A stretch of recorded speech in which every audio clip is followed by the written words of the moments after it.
कहानी की शुरुआत होती है अमेरिका के एक जाने माने कॉलेज MIT में। इस वक्त हम प्रोफेसर जेरल्ड को अपनी मैथ्स की क्लास पढ़ाते हुए देखते हैं। लेक्चर खत्म होने के बाद उन्होंने अपने स्टूडेंट्स को बताया कि मैं क्लास के बाहर बोर्ड पर मैथ्स का एक बहुत मुश्किल सवाल लिखने वाला हूँ और अगर तुम में से किसी ने भी इसे सॉल्व कर दिया तो कॉलेज में तुम्हारा नाम सुनहरे अक्षरों से लिखा जाएगा। उन्होंने अपने स्टूडेंट्स को मोटिवेट भी किया ये कहकर कि पहले भी मेरे कुछ स्टूडेंट्स इस क्वेश्चन को सॉल्व कर चुके हैं और आज के दिन वो बिल्कुल टॉप पे हैं अपनी फील्ड में। ये सवाल बहुत मुश्किल है, ये देखते हुए प्रोफेसर जेरल्ड ने उन्हें सेमेस्टर के आखिर तक का वक्त दिया ताकि वो आराम से समय लेकर इसे सॉल्व कर सकें। लेक्चर खत्म हुआ और फिर हमने विल हंटिंग नाम के एक आदमी को देखा जो वहाँ पर साफ सफाई का काम करता था। उसने वो मैथ्स प्रॉब्लम देखी जो प्रोफेसर ने लिखी थी। विल बाद में अपने घर गया और बाथरूम के शीशे पर इक्वेशन सॉल्व करने लगा। अगले दिन जब वो वहाँ बिल्कुल अकेला था उसने चौक उठाया और प्रॉब्लम का आंसर लिख दिया। ये बहुत बड़ी बात थी क्योंकि उसने इस सवाल का जवाब सिर्फ एक दिन में निकाल दिया था। काम के अलावा विल अपना सारा समय अपने दोस्तों के साथ मटर गश्ती करते हुए बिताता था। एक दिन जब वो एक बेसबॉल मैच देख रहा था तो विल ने एक लड़के को देखा जो स्कूल में उसे परेशान करता था। उसे देखते ही विल के अंदर गुस्सा फूट गया। वो अपने दोस्तों के साथ उस लड़के के पास गया और लड़ाई शुरू कर दी। अंत में विल ने बदला लेते हुए उस लड़के को बहुत मारा। मामला ज्यादा न बढ़ जाए तो उसके दोस्तों ने उसे रोक दिया, लेकिन तब तक पुलिस वहां आ गई और जब पुलिस वाले ने उसे रोकने की कोशिश की तो उसने पुलिस वाले पर ही हमला कर दिया जिस वजह से वो अरेस्ट हो गया। दूसरी ओर प्रोफेसर जेरल्ड को पता चला कि जो मैथ्स प्रॉब्लम उसने लिखी थी वो तो सॉल्व भी हो गई है। वो तुरंत चेक करने गया और देखा कि किसी ने सच में उसका क्वेश्चन बिल्कुल सही सॉल्व कर दिया था। उसने अपने कुछ होशियार स्टूडेंट से पूछा कि ये तुम लोगों में से किसी का काम तो नहीं है, लेकिन जब उन बच्चों ने भी मना कर दिया तब तो प्रोफेसर एकदम चौंक गया। खैर प्रोफेसर की अगली क्लास पूरी तरह भरी हुई थी। सब लोग जानना चाहते थे कि आखिर वो अनजान मैथ्स जीनियस है कौन। प्रोफेसर ने कहा कि जिसने भी ये सॉल्व किया है वो आगे आए, मैं उसे उसका प्राइज देना चाहता हूँ। लेकिन पूरी क्लास एक दूसरे को देखने लगी, कोई भी आगे नहीं बढ़ा। जब कोई भी सामने नहीं आया तो प्रोफेसर ने अपने स्टूडेंट से कहा कि मैं एक और मैथ्स प्रॉब्लम लिख रहा हूँ जिसे सॉल्व करने में मुझे खुद 2 साल लगे थे। अब तुम में से जो भी वो मैथ्स जीनियस है इसे तो एक दिन में सॉल्व नहीं कर पाएगा।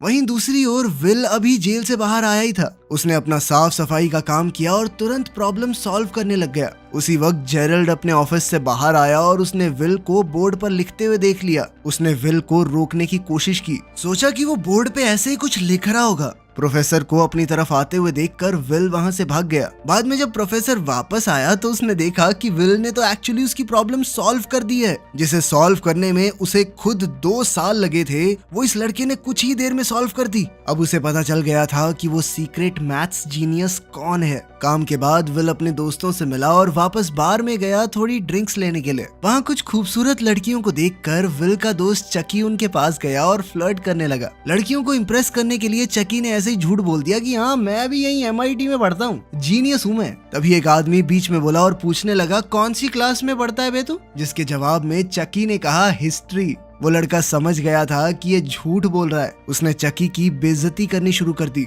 और जानबूझकर उससे हिस्ट्री के टॉपिक्स पर सवाल करने लगा। बेचारे चकी को आता जाता तो कुछ था नहीं, तो वो एकदम चुप रहा। तभी विल अपने दोस्त के लिए आगे बढ़ा और उस आदमी से डिबेट करनी शुरू कर दी। विल एक बार जो पढ़ लेता था कभी भूलता ही नहीं था। उसके फैक्ट्स और जबान इतनी साफ थी कि उसने उस लड़के को एकदम चुप करवा दिया। साथ ही विल ने उस लड़के की बेइज्जती की कि तूने उस किताब से पढ़ा है ना, बिल्कुल रटी रटाई बातें करता है तू। विल ने उसका मजाक उड़ाते हुए कहा कि इतने हजारों डॉलर खर्च कर रहा है तू, फिर भी जब रटी रटाई बातें बोलनी है तो ये तो मैंने पब्लिक लाइब्रेरी में पढ़ी है। इस सब के बाद वो आदमी तिल मिलाकर वहां से चला गया। बाद में उन लड़कियों में से एक जिसका नाम स्काइलर है विल के पास आई और उसे अपना फोन नंबर दे दिया। विल की होशियारी देखकर स्काइलर को वो थोड़ा पसंद आ गया था और स्काइलर ने कहा कि करना किसी दिन फोन मुझे जब तुम्हारे पास टाइम हो। विल ने बाद में वो नंबर उस लड़के को भी दिखाया जो ज्यादा स्मार्ट बनने की कोशिश कर रहा था।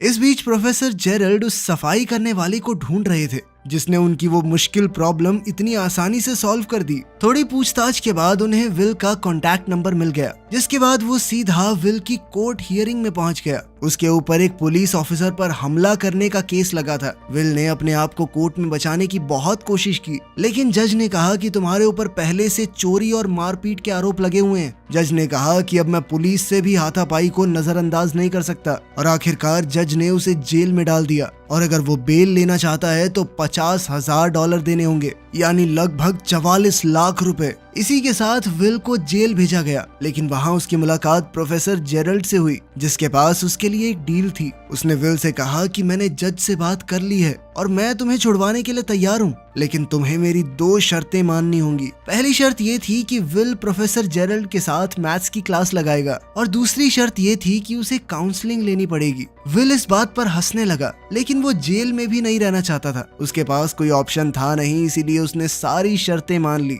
जल्द ही उसने अपनी मैथ्स की क्लास प्रोफेसर जेरल्ड के साथ शुरू कर दी, जो विल के तेज दिमाग को देखकर एकदम हैरान रह गए। अब दूसरी शर्त के हिसाब से उसे एक थेरेपिस्ट से काउंसलिंग लेनी होगी, लेकिन चाहे वो कितने भी थेरेपिस्ट के पास क्यों न चला जाए, विल खुद को उनके सामने खोलता नहीं था। ऊपर से उनका मजाक अलग से उड़ाने लगता। वो एक दिन पहले उन थेरेपिस्ट्स की लिखी हुई किताबें पढ़ लेता और अगले दिन जम के उनकी बेइज्जती करता। आखिरी ऑप्शन के तौर पर प्रोफेसर जेरल्ड ने अपने पुराने दोस्त शॉन मैगवायर से मदद मांगी, जो अब साइकोलॉजी पढ़ाता था। शॉन ने शुरुआत में तो कहा कि मेरे पास फालतू टाइम नहीं है इस सब के लिए, लेकिन जब जेरल्ड ने उसे समझाने की कोशिश की कि वो लड़का बहुत स्पेशल है, अगर सही रास्ते पर नहीं आया ना तो अपनी जिंदगी बर्बाद कर बैठेगा। ये सब सुनने के बाद शॉन आखिरकार मान गया और विल से मिला। जैसा कि उसने अपने पुराने थेरेपिस्ट के साथ किया था, विल ने शॉन की किताब भी पढ़ ली थी और अब वो उनके हिसाब से ही उसका मजाक उड़ाने लगा। लेकिन शॉन ने पेशेंस रखते हुए विल के साथ एकदम नॉर्मल बातचीत की,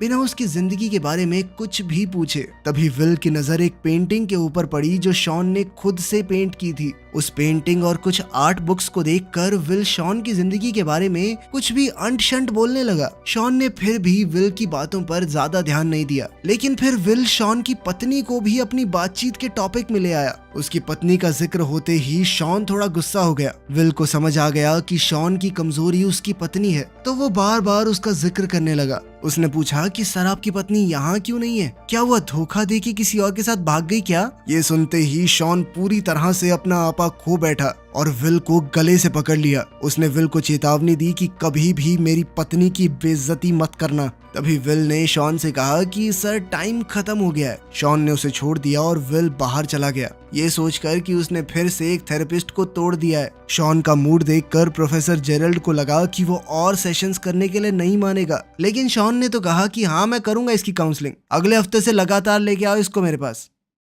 काउंसलिंग के बाद विल स्काइलर के साथ डेट पर गया। डेट पर विल को पता चला कि स्काइलर एक बहुत ही अमीर परिवार से है और इस वक्त हार्वर्ड में पढ़ रही है। उन दोनों ने ही एक दूसरे के साथ बहुत अच्छे से समय बिताया। अपनी खूबसूरत पहली डेट के आखिर में उन्होंने एक दूसरे को चूम लिया। विल जब अगले हफ्ते शॉन से मिलने आया तो शॉन ने कहा कि चलो बाहर चल के बातचीत करते हैं। शॉन विल को एक पार्क में ले गया और उससे बात करने लगा। उसने विल से कहा कि तुमने जो कुछ भी बोला मैंने उस बारे में बहुत सोचा। आखिर में मुझे यही समझ में आया कि तुम दिमाग से एक छोटे बच्चे हो जो ये जानता ही नहीं है कि वो क्या बोल रहा है, बदतमीज हो थोड़े से। शॉन ने विल से कहा कि मैं समझता हूँ तुम बोलना नहीं चाहते, शायद कोई डर है तुम्हारे अंदर, लेकिन बेटा एक बात याद रखना, कभी तो तुम्हें बोलना ही पड़ेगा वरना जिंदगी की सारी अच्छी चीजें खो बैठोगे। अगले दिन विल अपने दोस्त चकी के साथ एक कंस्ट्रक्शन साइट पर मजदूरी करने गया। उसने स्काइलर को फोन किया, लेकिन वो बात करने से डर रहा था। शॉन के साथ अपने तीसरे थेरेपी सेशन में विल ने एक शब्द भी नहीं कहा और शॉन ने भी नहीं। दोनों पूरा 1 घंटा चुप रहे। चौथा सेशन भी इसी तरह से शुरू हुआ, जहाँ किसी ने कुछ नहीं बोला,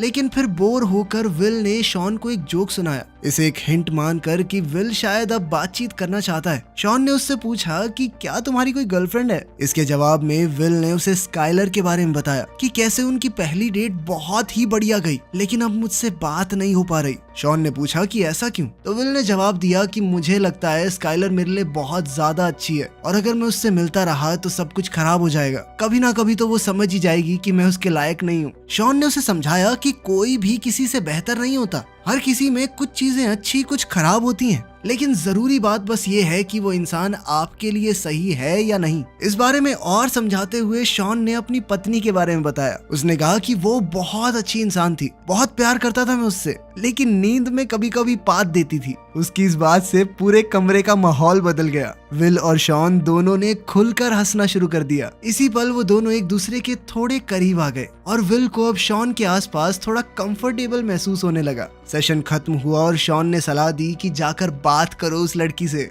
विल शॉन की बातों में इतना खो गया कि उसे याद दिलाना पड़ा कि आज का सेशन खत्म हो गया है, चलो जाओ यहाँ से। शॉन की बात मानकर विल स्काइलर के कॉलेज में गया और उसे दोबारा बाहर चलने के लिए कहा। स्काइलर ने कहा कि मैं तुम्हारे साथ बाहर जाना चाहती हूँ, लेकिन मुझे एक बहुत ही ज्यादा मुश्किल प्रॉब्लम सॉल्व करनी है जिसमें कई दिन भी लग सकते हैं। विल और इंतजार नहीं कर सकता था तो उसने कहा कि वो सवाल मुझे दिखाना। सवाल देखते ही उसने पलक झपकते ही आंसर एक नैपकिन के ऊपर लिख दिया। इसके बाद विल ने कहा कि अब तो तुम्हारे पास कोई बहाना नहीं बचा, चलो मेरे साथ। उनकी दूसरी डेट के दौरान स्काइलर ने विल से उसके परिवार के बारे में पूछा और विल ने उसे झूठ कह दिया कि मेरे 12 भाई हैं। जिस पर स्काइलर ने कहा कि अच्छा नाम बताइए जरा, और विल ने धड़ाधड़ 12 रैंडम नाम सीक्वेंस में बोल दिए। स्काइलर को थोड़ा शक हुआ कि ये झूठ बोल रहा है और उसने कहा कि एक बार नाम फिर से दोहराना जरा, लेकिन अपना विल जीनियस है, उसने दोबारा उन नामों को उसी सीक्वेंस में बोल दिया। खैर विल अपने अगले थेरेपी सेशन में शॉन से मिला और पूछा कि क्या तुम्हें कभी अपनी पत्नी से मिलने का पछतावा हुआ है, क्योंकि तुम्हारी पत्नी के मरने के बाद तो तुम बहुत ज्यादा अकेले हो गए होगे और इतना प्यार करते थे तो दुख भी ज्यादा हुआ होगा। इस सवाल के जवाब में शॉन ने उसे बताया कि कैसे वो अपनी पत्नी से मिला था। जब मैंने उसे पहली बार देखा तो वो अपने दोस्तों के साथ एक बेसबॉल गेम की टिकट लेने के लिए लाइन में इंतजार कर रही थी। वो एक बहुत ही क्लासिक मैच था। तो विल ने कहा कि तुमने वो गेम लाइव देखी थी, कितने लकी हो यार तुम। इस पर शॉन ने बताया कि गेम तो मैंने बाद में टीवी पर ही देखी थी, मैंने अपने दोस्तों को छोड़ दिया था उस लड़की के साथ डेट पर जाने के लिए, वही लड़की जो बाद में उसकी पत्नी बनेगी। विल को बिल्कुल भी यकीन नहीं हो रहा था कि शॉन ने इतनी जबरदस्त गेम एक लड़की के साथ थोड़ा सा टाइम बिताने के लिए छोड़ दी। इस पर शॉन ने कहा कि मुझे कभी कोई पछतावा नहीं हुआ उससे मिलने का, चाहे वो मेरी जिंदगी में सिर्फ कुछ सालों के लिए ही थी, लेकिन वो साल सबसे खूबसूरत थे। खैर बाद में स्काइलर ने विल से कहा कि तुम मुझे अपने दोस्तों और परिवार वालों से क्यों नहीं मिलवाते। विल ने अभी भी उससे अपनी जिंदगी के बारे में झूठ बोल रखा था, लेकिन वो उसे अपने दोस्तों से मिलवाने के लिए तैयार हो गया। स्काइलर, विल और उसके दोस्त एक बार में मिले और स्काइलर को उसके दोस्त काफी पसंद आए। उन सभी ने एक दूसरे के साथ बहुत अच्छे से समय बिताया। तभी प्रोफेसर जेरल्ड शॉन से विल की प्रोग्रेस के बारे में पूछने आया। शॉन ने कहा कि विल धीरे धीरे खुलना शुरू हो गया है, लेकिन अभी थोड़ा और वक्त लगेगा उसे पूरा कंफर्टेबल करने में। प्रोफेसर जेरल्ड ने बताया कि मैं विल के लिए एकदम टॉप की नौकरी ढूंढ रहा हूँ। इंटरव्यू तो वो बहुत प्यार से क्रैक कर लेगा, बस उसकी ये दिमागी प्रॉब्लम ठीक हो जाए, फिर उसे मैथ्स की फील्ड में अपना नाम बनाने से कोई नहीं रोक पाएगा। शॉन ने कहा कि तुम उसके बाप हो क्या जो उसके लिए जिंदगी के फैसले ले रहे हो? जो भी वो लड़का करना चाहता है उसे करने दो, वो जीनियस है, इसका मतलब ये थोड़ी कि बस यही करना पड़ेगा, जबरदस्ती है। लेकिन प्रोफेसर जेरल्ड ने कहा कि वो कुछ और नहीं कर सकता, मैं विल का टैलेंट वेस्ट नहीं होने दूंगा। लेकिन विल को इस तरह की नौकरी में कोई दिलचस्पी नहीं थी, इसीलिए उसने अपने दोस्त चकी को इंटरव्यू में अपनी जगह भेज दिया।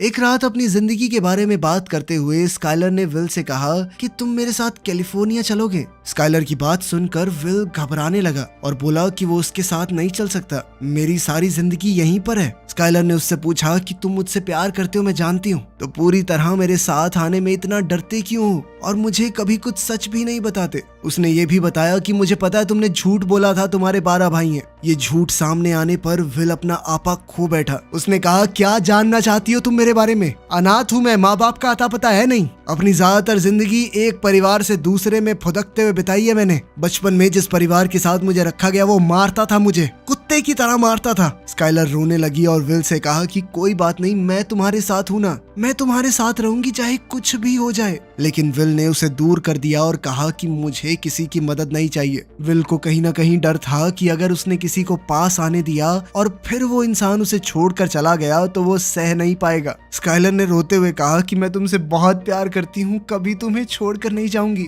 लेकिन विल ने झूठ कह दिया कि मैं तुमसे प्यार नहीं करता और वहां से चला गया, स्काइलर को अपने कमरे में अकेला रोते हुए छोड़कर। प्रोफेसर जेरल्ड के बहुत कहने पर विल ने आखिरकार नौकरी के लिए हाँ कह दिया। विल इंटरव्यू देने गया तो लेकिन नौकरी लेने की कोशिश नहीं की। थेरेपी सेशन में शॉन ने उससे पूछा कि वो अपनी जिंदगी में सबसे ज्यादा किस पर भरोसा करता है। विल ने जवाब दिया मेरे दोस्त चकी के ऊपर। शॉन ने कहा हाँ मैं मानता हूँ, तुम्हारा भाई जैसा दोस्त है, जान भी दे देगा तुम्हारे लिए, लेकिन दोस्तों के साथ जिंदगी तो नहीं बिताई जा सकती ना। फिर शॉन ने उससे पूछा तो अपनी रोजी रोटी कैसे कमाओगे? इस पर विल ने कहा कि दिहाड़ी पीटूंगा, कंस्ट्रक्शन का काम बहुत अच्छे से आता है मुझे, सारी जिंदगी कर लूंगा, कमा लूंगा, खा लूंगा। इस पर शॉन ने विल से कहा कि तुमने सारी उम्र मजदूरी की है तो वो तुम्हारा कंफर्ट जोन बन चुका है, उससे बाहर निकलने से डर रहे हो तुम, और यही डर तुम्हें एक बेहतरीन जिंदगी जीने से रोकेगा। शॉन ने उसे ये नहीं कहा कि जेरल्ड जो तुम्हें नौकरी लेने को कह रहा है वो कर लो, बल्कि उसने विल से पूछा कि तुम अपनी जिंदगी में क्या करना चाहते हो। इस पर विल ने मजाक में कहा कि मैं तो भेड़ बकरियां चराना चाहता हूँ। ये जानकर कि विल सीरियस नहीं है, शॉन ने उसे अपने ऑफिस से निकलने को कहा।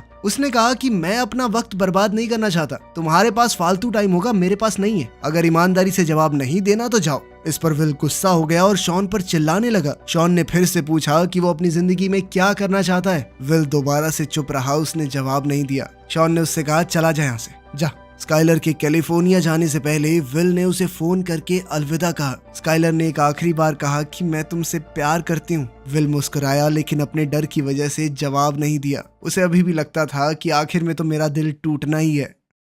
अगले दिन चकी से बात करते हुए विल ने कहा कि मैं कोई नौकरी वोकरी नहीं लेने वाला, और अब तो स्काइलर भी चली गई। दोनों भाई यहीं पे कंस्ट्रक्शन का काम करेंगे, अड़ोस पड़ोस में रहेंगे आराम से। ये सुनकर चकी ने अपने दिल की बात कही। उसने विल से कहा कि देख 10 साल बाद मैं तो यहीं मिलूंगा, लेकिन अगर तू 10 साल बाद यहाँ मिला ना तो मुझे बहुत दुख होगा। चकी ने कहा कि मेरा एक ही सपना है, सुबह जब मैं तुझे लेने तेरे घर जाता हूँ ना, मेरे दिल से हर रोज आवाज आती है कि काश आज ये साला यहाँ ना मिले, कुछ अच्छा कर रहा हो जिंदगी के साथ। दूसरी ओर प्रोफेसर जेरल्ड शॉन से लड़ रहा था कि आखिर वो विल को काम लेने के लिए मना क्यों नहीं पा रहा। शॉन ने कहा कि हमें विल को मजबूर नहीं करना कि अपनी जिंदगी के इतने बड़े बड़े फैसले ले, अभी उसे खुद ही नहीं पता वो क्या करना चाहता है। उसने समझाया कि विल को छोड़ दिए जाने का डर है, इसीलिए वो लोगों को अपने पास नहीं आने देता। जेरल्ड उसकी बात से सहमत नहीं था। उसने शॉन से सीधा कहा कि विल को अपनी जिंदगी बर्बाद करने मत दे। क्या अपनी तरह फेलियर बनाना चाहता है क्या उसे? इस पर शॉन ने जवाब दिया कि मैं कोई फेलियर नहीं हूँ,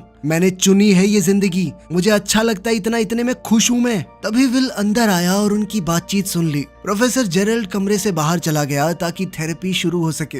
शॉन के पास आज एक फाइल थी जिसमें विल के शरीर की तस्वीरें थी, जिसमें उसके फॉस्टर फादर की मार के निशान थे। विल ने पूछा कि क्या कभी तुमने किसी बच्चे को इस तरह बेरहमी से पिटा हुआ देखा है? इस पर शॉन ने बताया कि मेरे पिता शराबी थे, बचपन से शराब पीकर मुझे और मेरी माँ को मारते थे। शॉन की कहानी सुन के विल को अपने बचपन की याद आ गई। शॉन ने विल के सामने आकर कहा कि जो कुछ भी तुम्हारे साथ हुआ बेटा वो तुम्हारी गलती नहीं थी। विल ने हामी भरते हुए सर हिलाया, पर शॉन बार बार कहता रहा कि ये तुम्हारी गलती नहीं थी, नहीं थी बेटा, नहीं थी। आखिर में विल ने कहा मुझे पता है, पर शॉन फिर भी बार बार बोलता रहा तुम्हारी गलती नहीं थी, नहीं थी, मान लो इस बात को। ये सुनकर विल की आंखों में आंसू आ गए। उसने शॉन को धक्का दिया। शॉन ने फिर से कहा कि जो कुछ भी हुआ तुम्हारी गलती नहीं थी, और अब आखिर में विल टूट गया। उसने शॉन को गले लगा लिया और जोर जोर से रोने लगा। अब वो अपना बीता हुआ दर्द छोड़कर आगे बढ़ने के लिए तैयार था। उसने शॉन से कहा कि वो उन्हीं नौकरियों में से एक लेगा जो प्रोफेसर जेरल्ड ने उसके लिए तैयार की हैं। इसके साथ उसका आखिरी थेरेपी सेशन खत्म हुआ। विल ने शॉन से पूछा कि अगर बाद में कभी बातचीत करने का मन करे तो आ सकता हूँ, जिस पर शॉन ने कहा कि तुम्हारे लिए हमेशा दरवाजे खुले हैं। जिसके बाद विल ने शॉन को गले लगाकर अलविदा कहा। उसके 21वें जन्मदिन पर उसके दोस्तों ने मिलकर उसे एक गाड़ी दी थी। गाड़ी नई तो नहीं थी, पर विल बहुत खुश था इस गिफ्ट से, क्योंकि ये उसके सबसे अच्छे दोस्तों की तरफ से था। उधर प्रोफेसर जेरल्ड शॉन के पास गया और उसे फेलियर बुलाने के लिए माफी मांगी। वो दोनों बिछड़े दोस्त फिर से मिल गए और शॉन ने बताया कि वो वर्ल्ड टूर पर जा रहा है। इतने भी कम पैसे नहीं कमाता मैं, समझा। जब शॉन अपना सामान पैक कर रहा था, विल उसके घर के बाहर कार लेकर आया और उसे ट्रिप के लिए रेडी होते हुए देखा। विल घर के दरवाजे तक गया और शॉन के मेल बॉक्स में एक लेटर छोड़ दिया और फिर वहां से चला गया। इसी बीच चकी विल को काम पर ले जाने के लिए उसके घर गया। उसने दरवाजे पर नॉक किया लेकिन कोई जवाब नहीं आया। उसने खिड़की से झांक कर देखा कि विल घर पर नहीं है। चकी मुस्कुराया और समझ गया कि विल को अपनी जिंदगी में क्या करना है उसने फैसला कर लिया है। शॉन को भी विल का छोड़ा हुआ लेटर मिल गया। लेटर में विल ने लिखा था कि वो नौकरी नहीं ले रहा, वो कैलिफोर्निया जा रहा है स्काइलर से मिलने। ये पढ़कर शॉन मुस्कुरा दिया और अंदर चला गया। चलो लड़की मिल गई, अब अपना जीनियस कुछ ना कुछ तो अच्छा कर ही लेगा। आप सबके प्यार की वजह से हमारे 1 मिलियन पूरे हो गए हैं, उसके लिए बहुत ज्यादा थैंक्स तुम सबको। तुम सभी मेरे लिए बहुत स्पेशल हो यार, 0 से 1 मिलियन पे ले आए। Love you all.